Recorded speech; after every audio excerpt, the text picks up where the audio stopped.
আসসালামু আলাইকুম রহমতুল্লাহি ওয়া বারাকাতুহু। প্রিয় বন্ধুরা, একবার নিজের কাছে খুব কঠিন একটা প্রশ্ন করুন। আপনি কি প্রতিদিন নামাজ পড়ছেন, কিন্তু কখনো ভেবে দেখেছেন আমার এই নামাজ কি সত্যি আল্লাহর কাছে কবুল হচ্ছে? 5 ওয়াক্ত নামাজ পড়ছেন, ওযু করছেন, মসজিদে যাচ্ছেন, সিজদায় মাথা রাখছেন, কিন্তু নামাজ শেষ করার পর যদি আপনার জীবনে কোনো পরিবর্তন না আসে, তাহলে প্রশ্ন থেকেই যায়, আমার নামাজ কি শুধু আদায় হচ্ছে নাকি আল্লাহর কাছে কবুল হচ্ছে? কারণ নামাজ পড়া আর নামাজ কবুল হওয়া দুটি ভিন্ন বিষয়। সেজন্য আজকের ভিডিওতে আমি এমন 4টি গুরুত্বপূর্ণ আলামত নিয়ে কথা বলবো, যেগুলো নিজের জীবনে খুঁজে পেলে আপনি বুঝতে পারবেন আপনার নামাজ আপনাকে আল্লাহর কাছে নিয়ে যাচ্ছে নাকি নামাজ শুধু আপনার টাইম পাস হয়ে রয়েছে। সেজন্য ভিডিওটি শেষ পর্যন্ত দেখার অনুরোধ রইল। হয়তো শেষের কয়েক মিনিটে আপনি নিজের নামাজ সম্পর্কে এমন একটি সত্য বুঝতে পারবেন যা আগে কখনো আপনি চিন্তাও করেননি। প্রিয় ভাই ও বোনেরা, আমরা অনেক সময় মনে করি আমি তো 5 ওয়াক্ত নামাজ পড়ি, তাহলে আমার দায়িত্ব শেষ। কিন্তু একটু থামুন। নামাজ শুধু কিছু নির্দিষ্ট সময়ে দাঁড়ানো, রুকু করা আর সিজদা করার নাম নয়।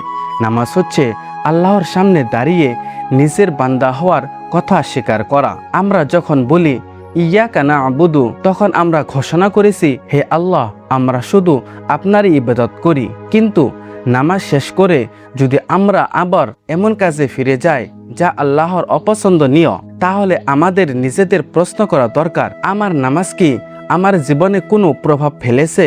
আল্লাহ তাআলা সূরা আনকাবুতের 45 নম্বর আয়াতে বলেন, নামাজ অশ্লীলতা ও মন্দ কাজ থেকে বিরত রাখে। তাহলে প্রথম আলামতটি কি? তো চলুন প্রিয় বন্ধুরা, আমরা প্রথম আলামতটি জেনে নেই। প্রথম আলামতটি হলো নামাজ আপনাকে গুনাহ থেকে দূরে রাখছে। এটাই প্রথম এবং অন্যতম গুরুত্বপূর্ণ আলামত। আমার নামাজ যদি ধীরে ধীরে আমাকে গুনাহ থেকে দূরে নিয়ে যায়, তাহলে এটা আপনার জন্য বড় আশার বিষয়। ধরুন, আগে আপনি মিথ্যা বলতেন, নামাজ পড়তে পড়তে আপনার ভিতরে একটা ভয় তৈরি হলো, আমি তো একটু পরেই আল্লাহর সামনে দাঁড়াবো, আমি কিভাবে মিথ্যা বলবো?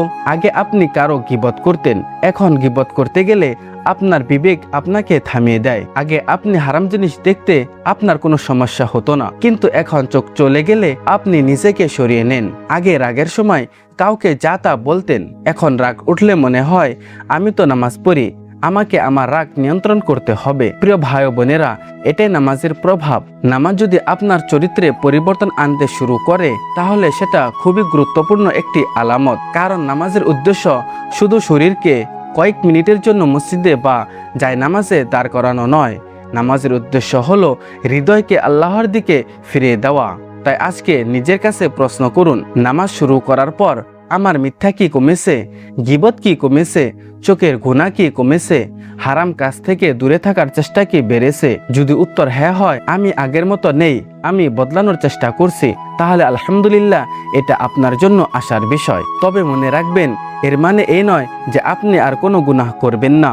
মানুষ মানে ভুল, মানুষই ভুল করে, কিন্তু পার্থক্য এতটুকুই, আগে গুনাহ করে আনন্দ পেতেন, এখন গুনাহ করার পর আপনার অন্তর কষ্ট পায়। আগে ভুল করে ফিরে আসতেন না, এখন তওবা করার চেষ্টা করেন। এটাই পরিবর্তন। তো প্রিয় বন্ধুরা, চলুন দেরি না করে আমরা 2 নম্বর আলামতটি জেনে নেই। দ্বিতীয় আলামতটি হলো নামাজে আপনার মন ধীরে ধীরে আল্লাহর দিকে ফিরতে শুরু করা। এটাকে আমরা বলি খুশু, অর্থাৎ অন্তরের বিনয়, ভয়, মনোযোগ এবং আল্লাহর সামনে নিজেকে ছোট মনে করা। সত্যি কথা বলতে কি, আজকাল নামাজে দাঁড়িয়ে আমাদের শরীর মসজিদে থাকে, কিন্তু আমাদের মন মসজিদে থাকে না। আমাদের মন কখনো বাজারে, কখনো ব্যবসায়, কখনো মোবাইলে, কখনো ফেসবুকে, কখনো আগামীকালের কাজ নিয়ে চিন্তা করতে করতে নামাজ শেষ হয়ে যায়। আর নামাজ শেষে মনে হয় আমি কি পড়লাম? এটা আমাদের অনেকেরই সমস্যা। কিন্তু আপনি যদি ধীরে ধীরে নামাজের অর্থ বুঝতে শুরু করেন, মনোযোগ দেওয়ার চেষ্টা করেন এবং আল্লাহর সামনে দাঁড়ানোর অনুভূতি তৈরি হয়, তাহলে এটা খুবই সুন্দর একটি আলামত। একবার চিন্তা করুন, আপনি যখন বলেন আলহামদুলিল্লাহি রাব্বিল আলামিন, তখন আপনি কার প্রশংসা করছেন? যিনি আপনাকে জীবন দিয়েছেন, যিনি আপনার রিজিক দিয়েছেন, যিনি আপনার পরিবার দিয়েছেন, যিনি আপনার বিপদে সাহায্য করেছেন।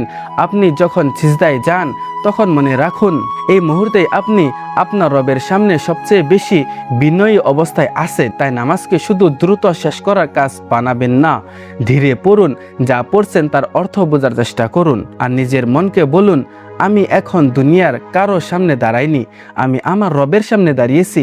হয়তো প্রথম দিনই মনোযোগ আসবে না, দ্বিতীয় দিনও আসবে না, কিন্তু চেষ্টা চালিয়ে যান, কারণ আল্লাহ আপনার চেষ্টা দেখেন। তো প্রিয় বন্ধুরা, চলুন এবার আমরা 3 নম্বর আলামতটি জেনে নেই। নামাজ আপনার কাছে শুধু একটা বোঝা না, ধীরে ধীরে শান্তির জায়গা হয়ে উঠেছে কিনা সেটা লক্ষ্য করুন। একজন মানুষ হয়তো নামাজ পড়ছে, কিন্তু প্রতিটি নামাজ তার কাছে শুধু একটি দায়িত্ব। আরেকজন মানুষ নামাজকে দায়িত্বর পাশাপাশি আল্লাহর সাথে সম্পর্কের সুযোগ হিসাবে দেখে। আপনি কোন অবস্থায় আছেন নিজেকে প্রশ্ন করুন। যখন আপনার জীবনে সমস্যা আসে আপনি কার কাছে যান? যখন মন খারাপ হয় আপনি কোথায় শান্তি খোঁজেন? যখন ভবিষ্যৎ নিয়ে ভয় হয় আপনি আল্লাহর কাছে হাত তোলেন? যখন কোনো বিপদ আসে আপনার কি মনে হয়, আমি নামাজে গিয়ে আমার রবের কাছে কথা বলবো? যদি ধীরে ধীরে আপনার অন্তরে এই অনুভূতি তৈরি হয় তাহলে এটা অত্যন্ত মূল্যবান পরিবর্তন। কারণ নামাজ তখন আপনার কাছে শুধু একটি কাজ নয়, নামাজ হয়ে ওঠে আপনার রবের সাথে সম্পর্কের একটি মাধ্যম। আর একটা বিষয় মনে রাখবেন, নামাজ সবসময় একই রকম অনুভূতি হবে না। কখনো মনে বসবে, কখনো মনে বসবে না, কখনো চোখে পানি চলে আসবে, কখনো আসবে না। তাই শুধু আবেগকে মাপকাঠি বানাবেন না, বরং নামাজের প্রতি নিয়মিততা, গুরুত্ব এবং আল্লাহর দিকে ফিরে আসার অভ্যাস দেখুন। তো প্রিয় বন্ধুরা, চলুন এবার আমরা লাস্টের 4 নম্বর আলামতটি জেনে নেই। নামাজ আপনার পুরো জীবনকে বদলাতে শুরু করছে। নামাজ কবুল হওয়ার আশার অন্যতম বড় আলামত হলো নামাজের প্রভাব আপনার নামাজের বাইরের জীবনেও দেখা যাচ্ছে। আপনি নামাজ পড়ছেন, কিন্তু আপনার আচরণ কেমন? আপনি বাবা মায়ের সাথে কেমন ব্যবহার করছেন? আপনার স্ত্রী বা স্বামীর সাথে কেমন আচরণ করছেন? সন্তানের সাথে কেমন ব্যবহার করেন? ব্যবসায় আপনি সৎ কি না? কেউ আপনার কাছে টাকা রাখলে আপনি কি আমানত রক্ষা করেন? আপনার মুখ থেকে মানুষ নিরাপদ কি না? আপনি কারো অধিকার নষ্ট করছেন কি না? এগুলোতে দেখতে হবে। কারণ যদি একজন মানুষ নামাজ পড়ে কিন্তু মানুষের সাথে জুলুম করে, মিথ্যা বলে, প্রতারণা করে, অহংকার করে, গীবত করে, তাহলে তাকে নিজের আমল নিয়ে চিন্তা করা দরকার। বরং নিজেকে প্রশ্ন করতে হবে, আমার নামাজ আমাকে কি শিখাচ্ছে? নামাজ যদি আমাকে আরো বিনয়ী করে, আলহামদুলিল্লাহ। নামাজ যদি আপনাকে বাবা মায়ের প্রতি আরো কোমল করে, আলহামদুলিল্লাহ। নামাজ যদি আপনাকে মানুষের হক আদায় করতে শেখায়, তাহলেও আলহামদুলিল্লাহ। নামাজ যদি আপনাকে হারাম উপার্জন থেকে দূরে রাখতে সাহায্য করে, তাহলেও আলহামদুলিল্লাহ। নামাজ যদি আপনার চরিত্রকে সুন্দর করতে শুরু করে, এটা অনেক বড় পরিবর্তন। তখন বুঝবেন নামাজ শুধু আপনার জায়নামাজে সীমাবদ্ধ নেই, নামাজ আপনার জীবনের মধ্যে ঢুকতে শুরু করেছে। কিন্তু এখানে একটা খুব গুরুত্বপূর্ণ কথা, এই 4টি আলামত নিজের মধ্যে দেখলেই এমন মনে করবেন না আমার নামাজ নিশ্চিতভাবে কবুল হচ্ছে। কোনো মানুষ নিজের আমল সম্পর্কে এমন নিশ্চয়তা দিতে পারে না। কবুল করছেন কিনা এর চূড়ান্ত জ্ঞান আল্লাহর কাছেই। আমাদের কাজ হলো নামাজ পড়া, নিয়ত ঠিক করা, খুশুর সাথে নামাজ পড়া চেষ্টা করা, গুনাহ থেকে বাঁচা, ভুল হলে তওবা করা, আর আল্লাহর কাছে দোয়া করা, হে আল্লাহ আমার নামাজ কবুল করুন। তো প্রিয় বন্ধুরা, এই ছিল 4টি আলামত যা দিয়ে আমরা এটা বুঝতে পারবো যে আমাদের নামাজ কবুল হচ্ছে কিনা, আমাদের নামাজ আমাদেরকে পরিবর্তন করতেছে কিনা। তো প্রিয় বন্ধুরা, আপনাদের যদি এই ভিডিওটি ভালো লাগে তাহলে অবশ্যই কমেন্টে লিখে যান এবং অন্যদেরকেও শেয়ার করে নামাজ সম্পর্কে গুরুত্বপূর্ণ আলোচনাটি তাদেরকেও শোনার সুযোগ করে দেন। আসসালামু আলাইকুম।